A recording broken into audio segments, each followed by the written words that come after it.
It started really, I had an elective C-section that went quite badly wrong, and they had to fight quite hard to stem some bleeding. And as part of that, I was given a wound drain.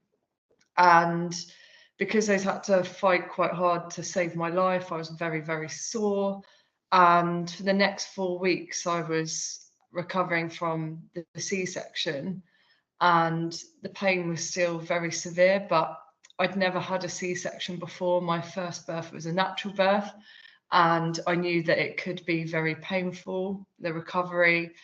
I knew that you can have the kind of contractions, putting everything back together after you've given birth. So all of the pain I was having, I kind of explained away to one of those things.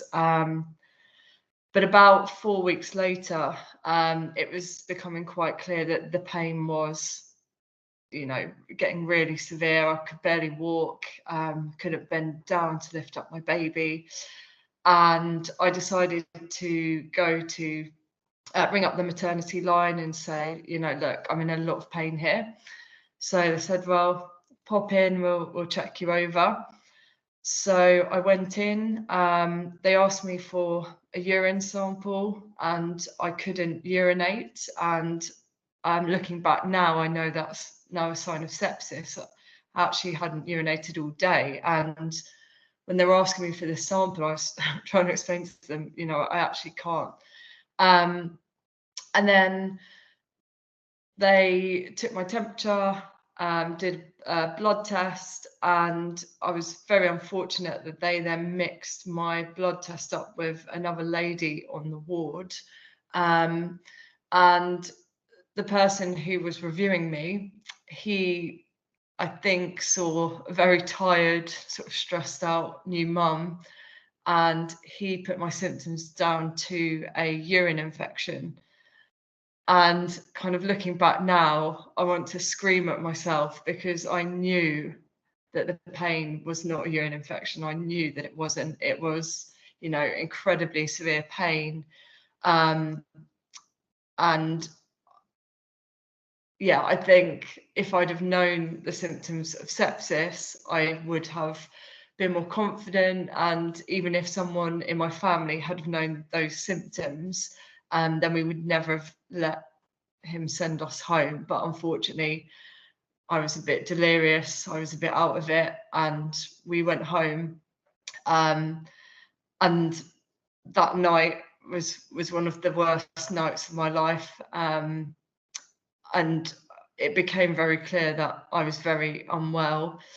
And one of the key things I remember is kind of, I had a fever, but I was kind of physically convulsing. My whole body was sort of shaking in the night. And for some reason, I don't know why, it seems ridiculous looking back now, but because he'd, checked me over and sent me home, I thought, well, I don't know if it was delirium or what it was, but I didn't get out of bed. I just sort of saw the night through. And then obviously by the morning, it was clear that I needed to get back to the hospital. And it was then that I was kind of diagnosed with the sepsis. But now I've learned so much about sepsis, you can look back and see all of those points where perhaps, if you'd have had that knowledge, you could have got the treatment a lot sooner.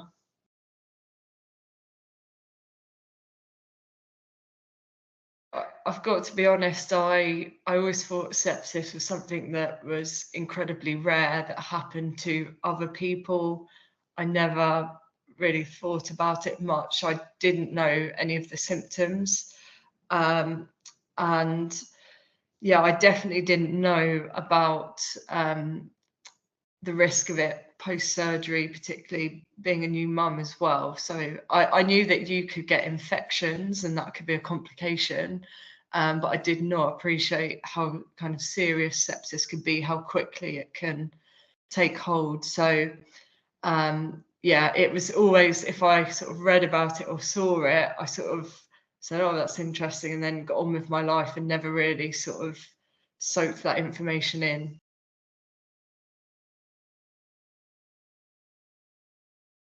I think, yeah, it was quite clear that they were trying to avoid using the word sepsis and kind of label it for what it was. And it's actually only when I got my medical notes back that I kind of realised that it definitely was sepsis and how severe it was. But I think they were actually being quite careful not to use that term. I think they called it nuclear antibiotics that they were giving me, but they were considering surgery.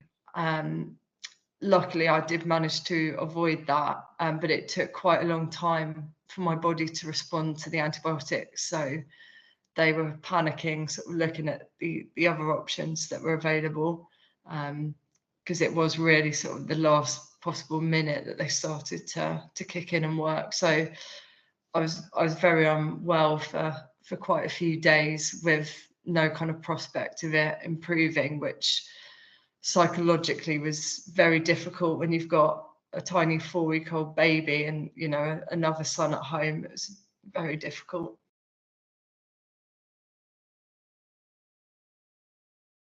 I think I felt very guilty, which is ridiculous looking back now, that, you know, I had a 4-year-old at home, and I felt I put a lot of pressure on myself to get back to being fit and healthy and a good mum to them. And looking back now, I should have taken it much slower.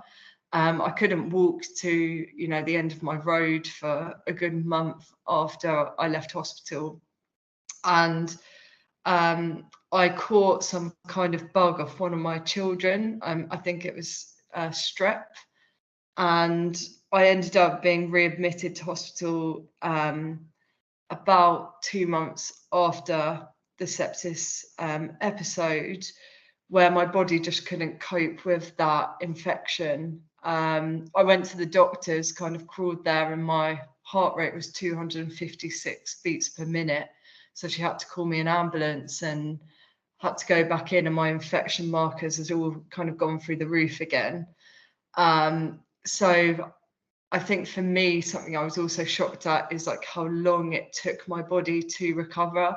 And obviously I'd had the blood loss from the C-section, the sepsis, and just generally recovering from having a baby, which in itself is a huge feat for the body. So yeah, I think that's something I've really learned, is to not put the pressure on yourself to rush back, to take it slowly, to kind of respect what you've been through and what your body's been through. Because yeah, I do feel like yeah, and I think I got shingles as well a couple of months after that. And prior to all of this, I was incredibly lucky to be super fit and healthy, never been to hospital. And I just kept getting infections. I think I was on antibiotics for nearly, you know, on and off nearly a year after having sepsis. I think I was in survival mode to begin with, but it was becoming clear that my anxiety was just very extreme, and it kind of all went back to this idea that I'd been to hospital feeling like I was going to die, feeling incredibly unwell, not been listened to, and been sent home. And that was the bit that I think really traumatized me, because then I put that on my children. Well, what if my child fell over and hit their head and I took them into hospital and they were sent home? So it really kind of dented my trust in the medical profession. And I just became, you know, like extremely anxious. So if my child was sat on a chair, I'd be petrified they would fall off the chair and smack open their head. And I'd have all these visualizations of all these awful things happening. And I was just in sort of startle mode, fight or flight constantly. I just could not sort of calm my brain down from that survival, you're going to die kind of mindset. I was very lucky. I had trauma CBT through the NHS, and then I also had EMDR therapy, which is the eye movement therapy, and that was huge for me. That had a massive positive impact on my recovery, because I was really, really struggling on my own to process what had happened to me and get out of that kind of survival mentality.